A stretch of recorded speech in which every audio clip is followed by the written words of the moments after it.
Hi 3W, hope you're doing alright. The weather's gone a bit more dull now, hasn't it? A bit of rain, but still doing well. Hope you're all keeping safe. So, we got up to chapter 7, and the name of this chapter was Party Manners. Okay, so let's start. It was the Easter holiday. Barney and Lou were doing some painting in the dining room, and Granny had spread some sheets of newspaper over the table in case they made a mess. That's something I do when I get the paints out. Barry had his elbows on the table and was reading the newspaper. "Hey, Lou," he suddenly cried. "Look what it says here. It says, Bottom's Mammoth Circus. Do you think we can go to it?" "I expect it's an old newspaper," said Lou, without looking up from the house she was drawing. "The circus has probably been and gone a long time ago." "No, but Lou, do come and see," begged Barney. "It might not have." Lou came round the table and looked at the advertisement. "World's Greatest Travelling Show," she read. "Golly! Liberty Horses, Ramjet and his elephants, Daring Wild Animal Act." "Yes, but Lou, when is it?" said Barney impatiently. "Wait a minute. Opens at May 4th, April 17th. That's next week. Come on, Barney, let's go and ask Granny if we can go." But when they bounced into the drawing room, their grandmother was sitting in a chair, talking to a strange lady. This sort of thing was unusual enough in Granny's house. They stood in the doorway, googling, until their grandmother said, "Come and say how do you do to Mrs. Forkham. Forkham Green, children." They came in and shook hands. "These are my grandchildren, Barney and Lou," explained grandmother to the strange lady. "They're staying with me for part of the holidays." "But how nice for you," cooed Mrs. Forkham Green. "And such bony children too. I do wish I had known about them. I'm giving a fancy dress party for my little niece on Wednesday. Do you think Barney and Lou would like to come? Most children nowadays seem to hate parties, but I think they're good for them, don't you?" "Oh, a fancy dress party," exclaimed Lou. "Do let's go, Granny. I'll go as Puma." "And I'll go as Caveman," said Barney. "Granny, can we? And Granny, can we go to the circus too? It's next Monday, please, Granny, let's." Now, exclaimed Granny. "Circuses and cavemen and pumas? I'm afraid we'll have to see, dears." "They do seem to be keen little darlings," said Mrs. Forkham Green. "Do bring them if you can. I'm sure they look charming as a puma and a caveman. My little niece is going to be the Dresden Shepherdess. The Dresden Shepherdess. That's look a bit of working out. We got the costumes specially from London, and she looks so sweet in it. It's been so delightful meeting your charming grandchildren. I do hope we shall be seeing them on Wednesday." Mrs. Forkham Green swept out and drove off in her large, shiny car. And Granny began to explain the difficulties of making fancy dress costumes with only a day and a half to do it. Perhaps they could go to the circus instead of the party, but she thought their parents were coming at the weekend to take them home. The children went off rather gloomily. They hadn't the heart to go on painting. Lou curled up with an animal storybook. Barney stood by the window and thought. Then, without a word, Barney slipped out of the house. When he got to the middle of the back lawn, he stopped and thought again. He went back into the house, crept upstairs, and searched around his bedroom until he found his precious collection of glass marbles. And he slipped out of the house again and set off for the chalk pit. He was wondering if the plan he had thought of would work, or rather, he hadn't got a plan. He just had a feeling that Stig could help him once more, but it was going to be difficult to explain this time. He was sure that Stig wouldn't understand about fancy dress parties, but Stig had such a lot of things in his den that some of them were bound to come in useful if he could get Stig to part with them.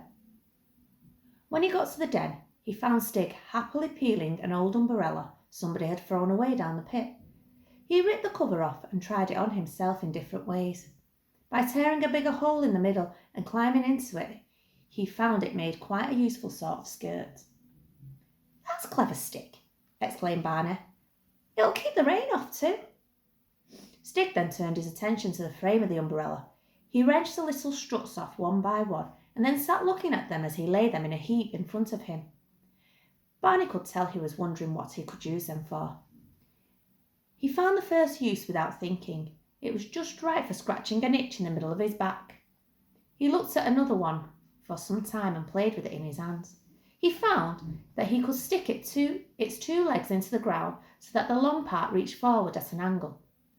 Suddenly, he reached for a small turnip and stuck it on the end that was in the air. The whole thing wobbled a bit, so he fitted another strut so that there were 4 legs to hold up the turnip. Then he brought it near the fire so that the turnip was hanging over the hot embers, and that it was a standing toasting fork or spit. Stick played with the others with another piece of the metal and bent it with his strong hands so that one of the ends snapped off. So then he had a thin piece of metal with a hole in the end.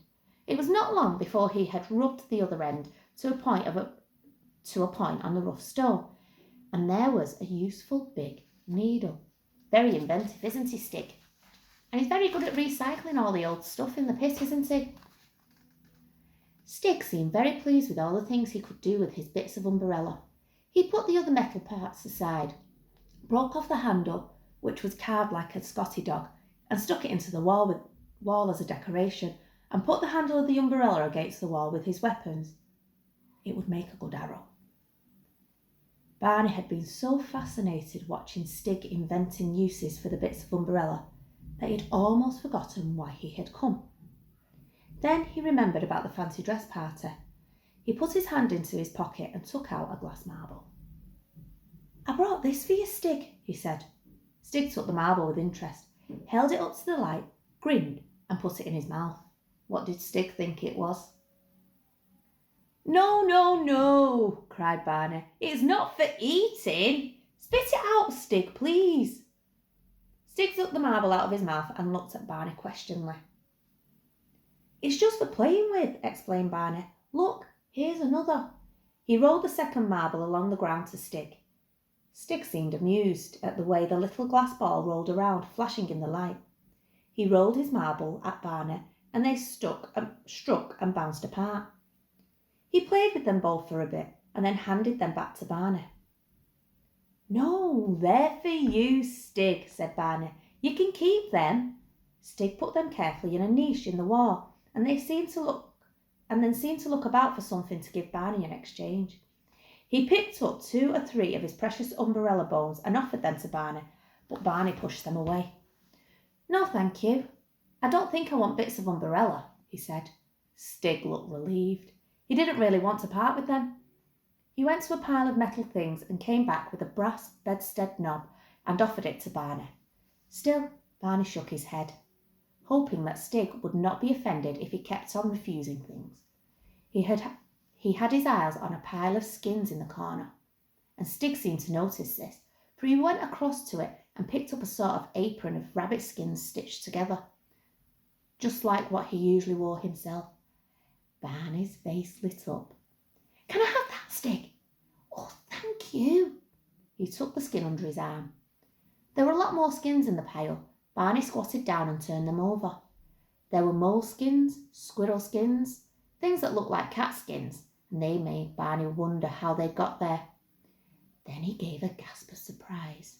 Near the bottom was the skin of a great animal, head and all, and it was golden and spotted with black. A leopard. Barney dragged it out and googled at it. "Gosh, Stig, did you kill this?" he asked. Stig looked at him. Barney made spearing movements at the skin, put a questioning expression on his face and pointed to Stig. Stig grinned and shrugged his shoulders. He seemed to be willing that Barney should think he had killed a leopard, but Barney was rather suspicious. He had seen leopard skins like this worn by soldiers in military bands, and he had seen them on floors in people's houses. Perhaps someone had just thrown this one away. It was amazing what people did throw away. You only had to look around the dump and in Stig's cave to see that sometimes things were quite valuable. Anyhow, there was the leopard skin. Or it was a puma. And Lou wanted to go to the party as a leopard or a puma. She ought to be quite satisfied with this leopard anyway. There were only a few patches where the hair was falling out, but would Stig want to part with it? Barney felt in his pocket. He had only spent 2 marbles so far, and he had quite a lot more. He took out 2 more, held them out to Stig, and pointed at the leopard skin. Stig looked at the marbles, looked at the skin, and looked very doubtful. Barney added another marble to the 2 in his hand. Stig still looked doubtful. Barney took 2 more marbles from his pocket. Now there were 5. Suddenly, Stig seemed to understand that Barney had quite a pocket full of marbles to spend. He held out both hands to Barney with all his fingers spread out.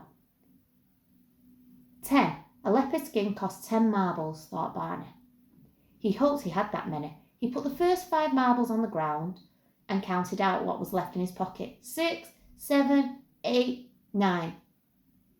There were 3 more. Here, you might as well have them all, said Barney, and handed over all 12. Stig had been checking the marbles with his fingers while Barney counted.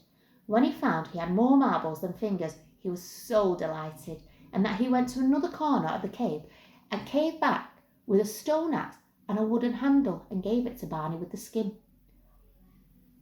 Golly! Stig, can I have that as well? Exclaimed Barney. He was so delighted too. Oh, Stig, you are so kind to let me have all these things. Thank you, thank you. I've got to go now. Stig, and show Lou what we've got. We'll be able to go to the fancy dress party now. Goodbye. And Barney danced out, clutching the 2 bundles of skins and the stone axe. When he got back to the house, he had an idea. He took the bundles quietly to his room, undressed except for his underclothes, and after some struggles with a couple of safety pins, he got himself dressed into the rabbit skin. He looked at himself in the mirror and scowled fiercely. But there was something missing. Bother!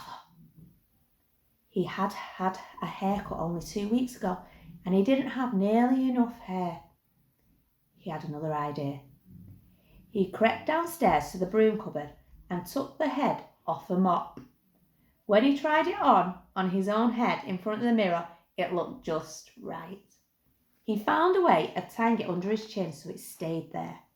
He took his axe in one hand and the leopard skin in the other and crept along the passage to his sister's room. As he expected, she was still lying on her bed with a book.